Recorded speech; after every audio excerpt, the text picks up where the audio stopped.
ভারতবর্ষের প্রাক্তন প্রধানমন্ত্রী ভারতরত্ন প্রয়াত রাজীব গান্ধীজির ৮২তম জন্মজয়ন্তী এই দিনে সমগ্র দেশের সঙ্গে আমাদের রাজ্যে প্রদেশ কংগ্রেসের পক্ষ থেকে যথাযোগ্য মর্যাদার সঙ্গে এই দিনটি পালিত করা হচ্ছে।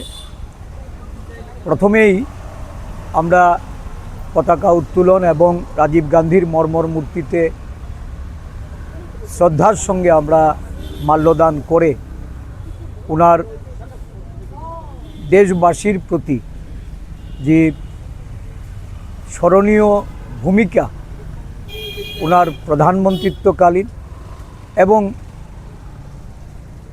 দেশের সামগ্রিক উন্নয়নে যে ভূমিকা, এই ভূমিকাকে আমরা স্মরণ করছি।